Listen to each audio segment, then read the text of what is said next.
어젯밤에 잘 주무셨습니까? 잘 주무신 분은 머리가 상쾌했을 테고요. 못 주무신 분은 약간 몽롱하기도 하고 비몽사몽하기도 하고 초조하기도 하고 그랬을 텐데요. 저희가 아침 인사가 잘 주무셨습니까? 라고 하는 것처럼 그만큼 이 수면이라는 것은 인류에게 있어서 굉장히 중요하다는 거 아니겠습니까? 몇 날 며칠을 못 주무시는 분들도 있는데요. 이 얼마나 괴로울지 저도 이 불면을 겪어봤기 때문에 이해가 갑니다. 저도 이해가 갑니다. 이 잠이라는 것은 우선 이 사람에게 있어서 인생의 3분의 2를 거의 잠으로 자게 되죠. 그래서 이 잠자는 동안에 우리의 그런 육체적, 정신적 활력을 이렇게 재충전하고 재생산하는 굉장히 중요한 것이 잠인데, 이 잠 못 자면은 그야말로 환장하지 않습니까?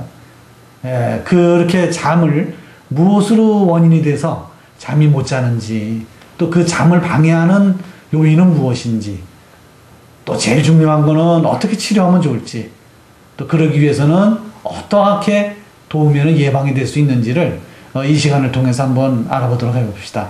네. 이 불면증을 치료하려면 바로 이 치료법으로 접근을 하는 것보다요, 일단 이 잠에 대해서, 수면에 대해서 조금 간단한 상식적인 것들을 미리 익혀두면 이 불면증을 치료하는 것도 훨씬 수월할 텐데요. 일단 이 수면에 대해서 이 간단한 상식 체크를 한번 해보도록 하겠습니다. 저희가 하루가 24시간 아니겠습니까? 24시간. 근데 보통 한 몇 시간을 자야 적절한 수면일까 한번 생각을 다들 해보셨을 텐데요. 보통 10시간 주무셔야지 만족하는 분도 있고, 또 5시간 정도만 자도 만족하는 분도 있고 그럴 텐데, 몇 시간이 가장 적절한 시간일까요? 예, 나폴레옹 4시간 잤다 그러죠. 그러면 우리 4시간 자는 분들 다 그렇게 살아야 될까요? 영웅이 되기 위해서? 그렇지 않죠. 아마 이게 보통 일반 개인차가 굉장히 많이 나는 게 아마 수면에 대한 시간일 거예요. 근데 보통 과학적으로 알려져 있는 거는 보통 7시간 정도는 자줘야 충분하게 회복이 된다고 보통 과학적으로는 알려져 있죠. 보통 그 8시간 이상 자는 잠, 또 아니면 5시간 미만 자는 잠들, 이런 잠들은 이 수명에 지장이 있다고 합니다. 단명할 수가 있다고 얘기하죠. 그래서 7시간 정도는 충분한 수면이 돼야 되겠고요. 다만 시간이 중요한 것이 아니라 어떻게 잘 자느냐, 질이 중요한 거겠죠. 그래서 양보다는 질, 그것으로 일단 수면은 보아야 되지 않을까 싶습니다. 네, 역시 양보다는 질이죠. 네, 식사도 마찬가지겠지만. 그럼 두 번째로 말이죠. 저희가 잠 안 자고 이렇게 딱 말똥말똥한 이 정신 상태로 생활을 하고 싶으신 그런 많은 수험생들 있지 않습니까? 저도 수험생 때 그랬습니다. 그렇지만 잠 없이는 뭔가 이제 안 되지 않습니까? 그만큼 수면에 있어서 중요한 그런 기능들이 있을 것 같은데요. 수면을 통해서 우리 인체에서 어떤 기능들이 이루어지는지 그거 한번 체크해 보도록 하겠습니다. 예, 제일 먼저 중요한 거는 피로 회복 기능이겠죠. 우리가 낮에 이렇게 활동하면서 육체적으로 많이 피로해지고, 또 정신적으로도 스트레스나 많이 이런 것들을 받고, 이런 것들이 어떤 휴식을 취하지 않으면은, 재충전되지 않으면 이것이 새롭게 태어나기가 어려운 거죠. 마찬가지로 수면은 우리의 육체적인 피로, 정신적인 피로를 회복시켜주고 새로운 활력으로 에너지를 충전해주는 효과가 제일 크다고 볼 수가 있겠고요. 그 다음에 이제 불필요한 정보들, 불필요한 그런 생각들을 정리해주게 되겠죠. 만약에 우리가 낮에 안 좋았던 기억들이 그 잠자는 데까지도 계속 우리가 그 기억이 계속된다 그러면 아마 우리 인간은 살기 힘들 겁니다. 그 스트레스로.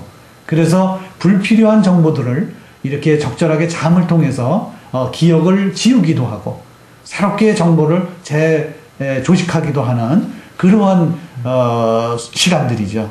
이 수면을 통해서는 우리의 그런 활력이 다날 수 있게 피로 회복과 불필요한 어떤 정보를 또 이렇게 정리해 주면서 새롭게 리프레시 될 수 있는 그런 시간으로서의 그 수면이 될 수가 있는 것입니다. 네. 이 스트레스를 많이 받는 날 말이죠. 이 머리가 깨질 것 같고.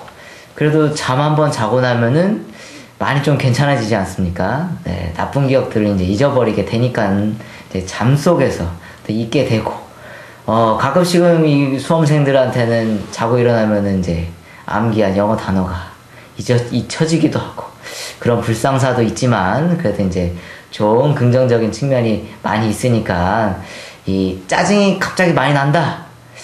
나 오늘 왜 이렇게 짜증이 많이 날까? 이렇게 할 때는 내가 어제 잠을 잘 잤나? 이렇게 한번 또 생각도 한번 해보시면 어떨까 좀 싶고요. 여기서 잠깐 돌발 퀴즈를 하나 내드리도록 하겠습니다. 저희가 아침에 자고 딱 일어나는데 말이죠. 꿈이 생생하게 기억이 난다. 이러면은 깊게 잔 겁니까? 아니면 그렇지 못한 걸까요? 어떻죠? 예, 우선 아니죠. 이렇게 꿈을 많이 꿨다는 것은 잠이 충분하게 자지 못하는 것을 이야기를 합니다. 보통은 이제 두 가지 수면으로 나누는데, 렘 수면이 있고, 또 그 다음에 이 비렘 수면이 있습니다. 그러니까, 우리가 새벽녘에 그렇게 눈동자가 왔다 갔다 왔다 갔다 하면서, 그럴 때의 그 수면을 보통 렘 수면이라고 그러죠. 그래서 이때 꿈이 제일 많이 발생을 한 거고요. 그 다음에 깊은 비렘 수면, 이 깊은 수면으로 들어갈 때에는 보통 이제 3, 4단계의 깊은 수면이, 단계로 나누자면 3, 4단계죠.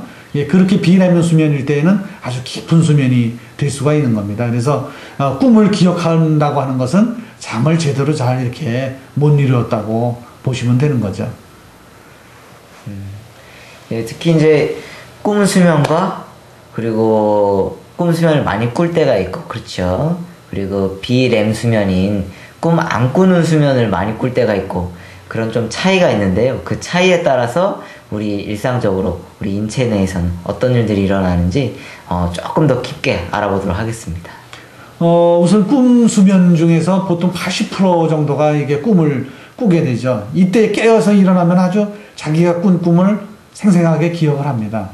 그래서 정신적 갈등이 이렇게 많을 경우, 보통 꿈 수면이 이 정상인의 한 20% 정도가 증가를 하게 되죠.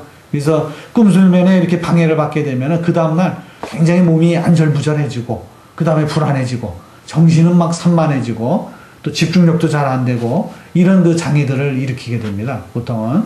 그래서, 이런 그 렘 수면일 경우에는 굉장히 그 다음날 이렇게 좀 회복되기 좀 힘들겠죠. 근데 이제, 비렘 수면이죠. 그 다음에 그 3, 4단계의 깊은 수면으로 들어갈 때에는 우선 자신이 자는 곳이 어디 있는지, 또 지금 몇 시인지 어리둥절하면서 이 방향 감각이 상실하게 됩니다. 그리고 신체적으로 과로하게 되면은 이 3, 4단계 수면이 증가를 하게 되고, 그래서 신체적인 피로를 아주 충분하게 풀게 되는 것이죠. 그래서 일단 이렇게 아주 우리가 일에 고단하고 몸이 피로해졌을 때 깊은 잠을 자게 되는 것이 바로 이러한 충분한 깊은 수면을 통해서 우리의 피로를 풀고 에너지를 잘 이렇게 충전해주고 활력을 나게 해주는 것이 이런 깊은 수면으로 들어갔을 때 일어나는 현상들입니다. 예, 수면이 1단계, 2단계, 3단계, 4단계 이렇게 해서 얕은 숨, 얕은 잠, 그리고 깊은 잠, 얕은 잠, 깊은 잠 이렇게 반복이 되면서 저희 그 수면 한 7시간 정도가 이렇게 이루어지게 되고요. 그러면은 저희가 이렇게 수면 시간, 그리고 수면의 회복 기능, 그리고 꿈꾸는 수면까지 알아봤는데요. 보통 잠을 잘 때는 어떤 자세로 잠을 자는 게 가장 우리 몸에게 좋은 자세일까요? 네. 우선 뭐 이제 유명한 허준의 동의보감에 보면은 우선은 이렇게 반듯하게 눕는 자세, 죽은 이렇게 시체 모양 눕는 자세는 이 수면에 좋지 않다고 되어 있습니다. 그래서 제일 좋은 수면법은 우선 옆으로 모로 들어놓아서 새우잠을 자듯이 다리를 이렇게 꼬부려서 새우잠 자듯이 하는 그러한 잠이 제일 그런 좋은 수면이라고 이야기를 하고요. 그 다음에 이제 어깨 높이가 제일 중요하겠죠. 이렇게 자연스럽게 자더라도 자신의 어깨 높이의 그런 베개를 해줄 때 가장 그런 적당한 높이입니다. 그래서 목 뒤에 그런 공간이 우리가 있죠. 거기에 남아있는 공간만큼 베개를 베어주게 되는 건데 대략 한 5cm에서 10cm 정도 요 정도가 될 때 굉장히 좋습니다. 그래서 보통 우리가 이제 옆으로 누워 자게 될 때 기도가 이렇게 열리게 되고 또 이러기 때문에 항상 이 모로 이렇게 그 잠을 자게 되는 것이 제일 좋고요. 그 다음에 흔히들 엎드려 자면 좋다 그래서 어린아이들도 요즘 이렇게 엎드려 자고 막 이랬지 않습니까? 그래서 그것은 굉장히 위험한 방법이죠. 혹여라도 아이가 잘못될 경우에는 기도, 소위 숨 쉬는 구멍이 폐쇄가 돼서 질식사할 수도 있고 이러기 때문에 이 엎드려서 재우는 건 좋지가 않습니다. 이것은 척추의 그런 그 만곡이라든가 또 인대가 늘어날 수가 있기 때문에 이 엎드려 자는 그 자세는 좋지가 않습니다. 그래서 모로 두르시되 이렇게 이 좌우를 번갈아 하면서 들어 놓으시는 방법이 좋은 방법입니다. 예, 옆으로 누워 주무실 때요. 이 어깨 정도 높이에 해당하는 베개가 좋겠죠? 아까 선생님께서 말씀하신 그 베개 높이에 한 2개 정도, 옅은 베개 2개 정도가 좋을 것 같고요. 당연히 베개 속 요즘에 많이 좀 쓰고 있는 메밀 베개가 아주 굉장히 좀 좋습니다. 당연히 이제 메밀에 알레르기가 있으신 분들은 주의를 해야 될 것 같지만요. 일반적으로 메밀에 큰 알레르기가 없는 분들은 메밀 베개를 사용을 하시면 숙면을 취하는 데 도움이 될 것 같습니다.